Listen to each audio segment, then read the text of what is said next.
My husband was cold towards me personally, but he still showered our daughter with lots of fatherly love and care. I put up with his ridiculous behavior towards me for her sake. One day, I happened to overhear him talking with my daughter over the phone. My daughter had her own kid's phone so that she could let me know when she was finished with her piano lessons. My daughter, not knowing how to use her phone completely just yet, had accidentally put her father on speaker, and his voice was pretty loud enough so that I could hear everything he said from outside the room. You put the powder in Mommy's food, all right? I was shell-shocked. I didn't remember doing anything that aggravated him so much that he saw me fit to be drugged as punishment. And I couldn't believe he was asking his own child to do such an atrocious thing. I was too shocked to do anything that evening, and decided I ought to wait until when my husband came home to maybe do something about it. However, he never came home until very early the next day, and I found that I had fallen asleep before then. That same morning, he suddenly collapsed at breakfast. My daughter opened her eyes wide and muttered something that changed everything. This is the story of how my husband's coldness toward me was actually far, far more than that, and how my life was both saved and made better by giving me the perfect chance to exact my revenge on him, by the same person. My name is Eileen, and I'm a 35-year-old housewife. I married my husband Scott 10 years ago. He and I were classmates turned couple in university, and after we graduated, we discussed how we wanted to move forward with our lives. He'd gotten a pretty good job in a prominent company as a product designer, and I was planning to study abroad as part of a recruitment program for an NGO dedicated to revitalizing the local natural environment. We both wanted to stay together, and after quite a long, tiresome session of negotiations, we decided that he would accept his job and that I would do freelance work while taking care of the home. After a while of talking, I'd found an ad online that said they were recruiting bilingual English and Japanese speakers for jobs in translation. And because I had the N1 level in the Japanese language proficiency test, it didn't take long to be hired after applying for the job. And that's how we decided we would live our life. 3 years later, we tied the knot. I became a mother of one. My daughter, Zelda, was about to start elementary school in the spring.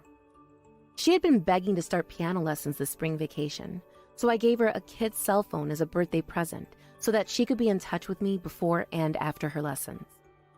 Look, Zelda, if you press this button, it will open your email. And if you have an emergency and really need to call me, this is the button to press, okay? Okay, Mommy. I learned some things looking at you and your phone. That's good. And Zelda? I'll do my best in lessons, Mommy. Seeing her smile like that, the corners of my mouth quivered as I realized how fast my lovely daughter was growing up. In this way, my days with my daughter were always happy and fun. However, life wasn't without its problems. The truth is, my relationship with Scott started to deteriorate after perhaps 5 years. Perhaps the time he became really busy, trying to get that promotion was when his job started demanding a lot more from him.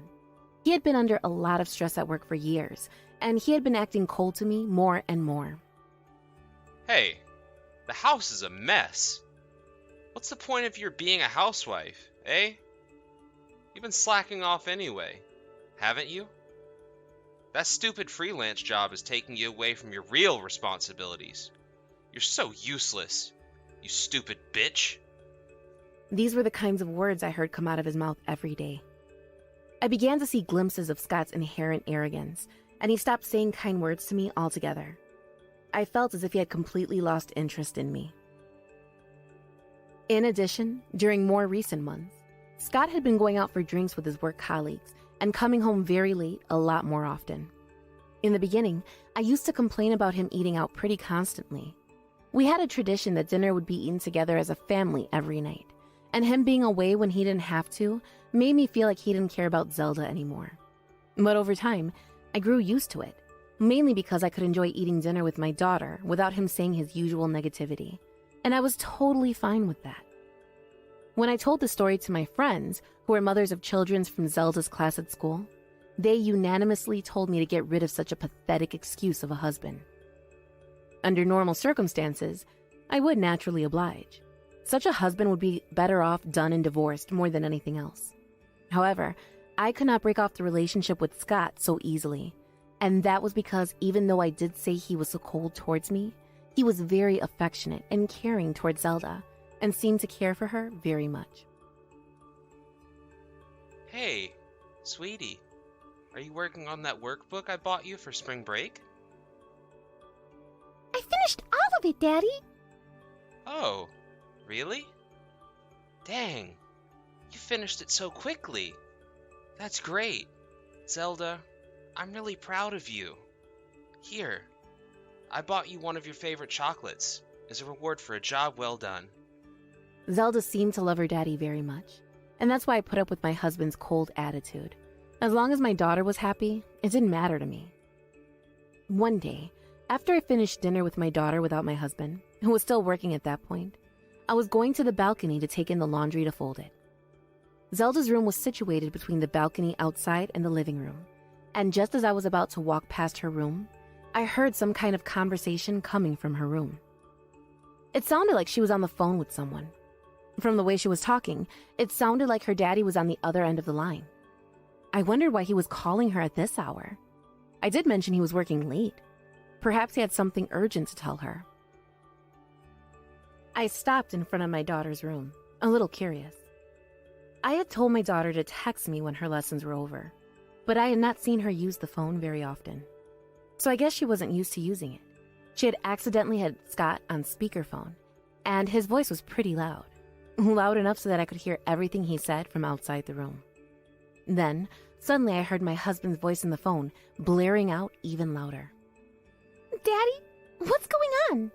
Did your voice get louder?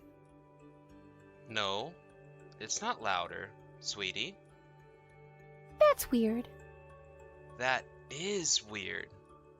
Anyway, listen up, honey. This is important. Yeah, Daddy. What is it? The words that Scott's voice uttered from there on out left me utterly speechless. Put the powder in Mommy's food, okay? Daddy will give you the medicine next time. Medicine? What's that? Is it okay to do that? Daddy says it's okay, sweetie, so of course it's okay. If you're a good girl and you do what I say, I'll buy you whatever you want. Really? Yes, really. Candy, games, toys, whatever you want. What kind of medicine was Scott talking about? I had no damn idea, but from the sound of his voice, it was clear it couldn't be something good. I was absolutely shell-shocked by this point because I knew that his recent coldness towards me, my husband still loved me. I also didn't remember doing anything that aggravated him so much that he saw me fit to be drugged as punishment. And last but not least, I couldn't believe he was asking his own daughter to do such an atrocious thing. But I don't want to do anything weird to Mommy. Zelda seemed to realize that something about what Scott was saying was wrong. Even at a young age, she had a good deal of common sense, and she also learned a lot from books. She was normally a very sweet, obedient, understanding little darling who rarely rebelled, but on this occasion, she was unusually defiant towards her father.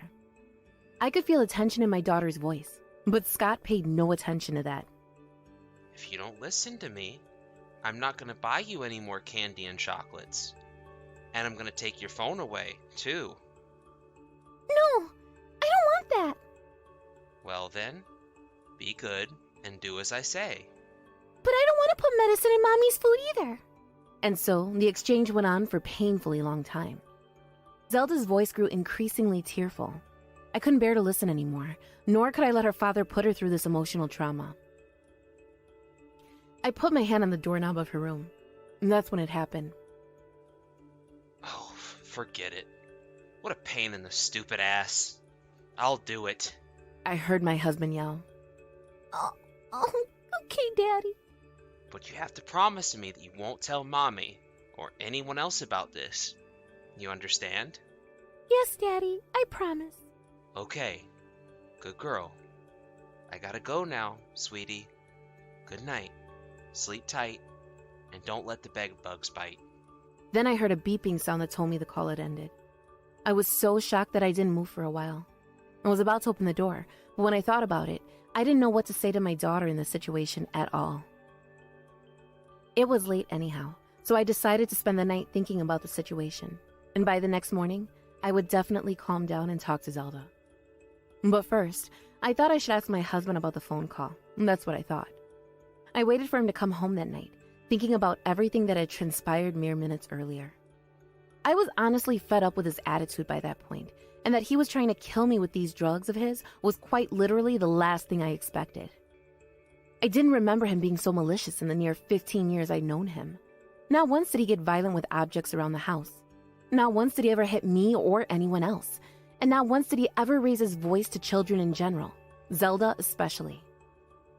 Had I done something to offend him so deeply, he thought that resorting to potentially criminal action was the way to make things between us without realizing it? There was that one time I'd given him food poisoning when I served him scallops that had apparently gone bad, but nowadays we remember that memory rather fondly. Did he actually resent me for giving him a hard time for the better part of a month or so? Or was it all just my paranoid mind misunderstanding everything, and that the medicine was for my hay fever or something like that? No matter how much I thought about it, I could not find the answer. In the end, no matter how long I waited that night, he didn't come home. Before I knew it, midnight was already in the past, and I fell asleep, not knowing that the next morning, the incident that would change everything occurred. I laid out breakfast for the three of us, as usual, and went to Zelda's room to wake her up. It was a seemingly normal morning when I heard the sound of the alarm clock in my husband's room. But when Zelda and I returned to the living room, he took one look at us and sprinted into the bathroom, appearing to avoid us. After yesterday's incident with my daughter, I was actually a little wary of my husband, and maybe he was wary of us too. Perhaps he thought that Zelda had broken her promise to keep things between them, and perhaps he suspected I knew about the powder, as he called it. I did imply that I would probably know how to talk to my daughter after a night's rest, but the truth was that I didn't even know how to look at my daughter, let alone talk to her. I couldn't remember what kind of conversation we were having at this time of the morning, even though it should have been the same as usual. There was an awkward silence between the two of us while I was getting the glasses from the cupboard to pour in the orange juice. After putting the orange juice on the table, I gathered my courage and looked at Zelda's face, and she too looked as though she lacked her usual energy. "What's wrong, darling? Are you feeling a little sick?" I may have sounded a bit too stressed. My voice croaked multiple times as I called to Zelda. I have a bit of a tummy ache, Mommy. "Oh, really? I'll go get you some medicine." And with that, I got up from my seat and went to the kitchen to look for the medicine I always kept in case she had something wrong. We had an assortment of pills for coughs and headaches and stomach aches, decongestion, bandages, and many more things in a large first aid kit. But for some reason, it wasn't where I had left it last. I wondered where I put it. Ah, there it is. About the same time I found the box, Scott came back from the bathroom. He walked faster than usual to get to the table and started eating his breakfast with gusto, as if he didn't want to see me or Zelda at all. "Here's your medicine, darling." When I called out to her from behind her back, she jolted as though I had startled her. "I'm sorry, honey, did I startle you? Let's drink this after we eat." Okay. She replied in an absent-minded manner as she stared at her father eating his meal without blinking. The very next moment, Scott groaned and crumpled to the ground, clutching his belly. "Scotty, what's going on, honey?" When I ran to him in alarm, he was laying there spasming and foaming up at the mouth. "Ambulance! Ambulance!" I hurriedly brought out my phone and called 911. I called out to my daughter to stay in her room so she couldn't see the shocking scene unfold before her eyes. I looked at her and saw her with tears in her eyes, and I swore I heard her mumble, Drugs. I grabbed the tummy ache pills for young kids I'd found in the first aid kit and gently pushed her back, urging her to go back to her room. The paramedics soon arrived, and my husband was rushed to the hospital. The paramedics recommended I go along with him, but I told them I would be there later because I had my daughter with me, so they took him to the hospital first. After seeing the paramedics off, I rushed to Zelda's room, only to discover her running up to me crying and nearly tackling me in the tightest hug known to man. Mommy, I'm sorry. It's my fault. I didn't understand what she was trying to say. Then she said simple words, trying to explain in detail what happened, trying hard to make me understand. because Daddy said he was going to put drugs in your food. That's why I switched your food with Daddy's. When I asked her for some more details, she told me that she switched out our food while Scott was in the bathroom, and I was in the kitchen pantry looking for the first aid kit. I thought back to the conversation between my husband and daughter on the phone the previous night. I couldn't believe the plan had actually taken effect. He must have slipped the drugs into my food somehow while I was in her room, waking her up. It was a downright terrifying, blood-curdling thing to think about. Zelda was bawling at this point, and I wove her fingers through her hair as I hugged her back. Oh, Zelda, darling, I'm so sorry that you were scared. And also, it's not your fault, okay? You did what you thought was right. Thank you for protecting me. You made Mommy very proud today. I know you're going to be okay. And I know that Daddy is going to be okay too. I held her gently as she continued to sob, but I could tell she was starting to calm down. I wove my hand through her hair continuously, and I could feel her shaking. She must have been in a world of pain. I couldn't even begin to imagine her shock when her own father had ordered her to drug her mother. I was more outraged than saddened by my husband's betrayal. I was absolutely furious about the fact that he would willingly put my daughter through this traumatic experience. I felt ashamed that I hadn't realized Scott's true feelings for me, and thus put my beloved daughter through this. I was also ashamed that I had failed to take immediate action in spite of her suffering. If I had had that talk with him the night before, this might not have happened. The thought of the strokes of bad luck that led up to the moment Scott swallowed that mouthful made my heart ache. But I wasn't going to let my daughter get hurt anymore. I was going to punish that man with my own hands. I was determined to do so. Considering the emotional damage taking its toll on Zelda, I left her with my parents, who lived just down the street, and went to the hospital where Scott had been taken. When I arrived at the hospital, I was horrified by the doctor's explanation. He told me that in his stomach there was a very distinct chemical footprint of a drug that is generally regarded as lethal. Fortunately, he survived, but he would have been in serious danger if I had postponed reporting the incident to 911 to a couple minutes later. I immediately decided to divorce my husband. Not only did he attempt to drug me without my knowing about it, which is already grounds for a form of assault, but he also attempted to drug with a lethal drug, which could have definitely killed me. I could not allow my daughter to live with a person who was planning such a criminal thing. Without even visiting my husband's mom, I immediately returned to my parents' house and told them the whole story. They were surprised and furious and pushed me to get a divorce right away. After going to City Hall for some divorce documents, I went to his hospital room with my section already filled in. Eileen, I collapsed, didn't I? Yes, right after breakfast. I went straight to the point. I held out the filed divorce papers in front of him. He looked at me as if he was staring at a flesh-eating alien and said, Are you kidding me? Why the frick are you divorcing me? Explain all this. What do you mean, explain all this? I really think you're the one who ought to explain what's going on here. My tone was horrifyingly calm and quiet. I confronted him with words that might as well have been point-blank bullets. You put that drug in my breakfast, didn't you? I don't know what you're frickin' talking about. He started to swim, clearly indicating I struck a nerve. I continued calmly. They just found a very toxic substance in your system. But my husband...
husband, perhaps thinking that they were still not completely sure this was the case, immediately started feigning blissful ignorance.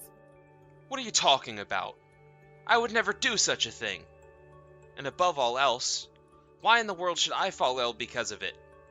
You claim I was trying to drug you, but maybe you're the one that was planning to drug me instead. I wouldn't do that, no would I? I don't even know where I could have gotten those pills. Neither do I, Eileen. I'd bet $1 million you found the drugs in my bag and decided to use them on me. I couldn't believe he just did that. He cut his shouting short immediately and gasped as he put his hand over his mouth. Never was I ever so glad that I had a voice recorder in my pocket, just in case. So you really did have a stash of drugs, huh? No. You don't understand. That's just... There's no use in making excuses, Scott Gibb. I have this whole conversation of ours recorded. And also, I've already called the police. Called the... What? Why would you... As he said these words, he turned dangerously pale. Almost as pale as when he started having those convulsions after ingesting the drugs. He started sweating profusely. No. This can't be. You're kidding, right? He desperately tried to deny the truth that I was telling him, but the door to his room opened, and who came in was like a slap in the face for him. Ah, here they come now. They'll ask you all the questions about the incident, and you'll have to answer honestly. Otherwise, your crimes are going to pile up, and your punishment's going to be a lot worse. Several police officers were now inside Scott's hospital room. 2 of them waiting outside and keeping watch while 2 others discussed between each other before approaching Scott. Yes, indeed. I had called the police before I came to the hospital. I also gave them permission to search our house, and sure enough, when the police collected and tested the corn syrup my husband had been eating, they found the same toxic substance that doctors found in his system. After the drug in the soup and the drug in his system were confirmed to be one and the same, the police visited our house again and searched it for the drug itself. It eluded 5 searching officers for about 10 minutes before one found a small bottle full of the lethal drug in his work bag. He was later taken into police custody as soon as he was discharged from the hospital. With the testimony of my daughter and myself, as well as the recording of my husband's statement that he indeed had drugs in his possession, he was arrested on the charge of alleged attempted assault. According to his statement, he had been having an affair with another woman for some time and wanted to divorce me. However, he was afraid that he would be legally prosecuted if he divorced me in this situation. So, who knows what kind of train of thought transpired in that black head of his. He eventually decided that killing me was the best thing to do. When I heard this story, I was of course absolutely furious, and so were my parents.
parents and in-laws.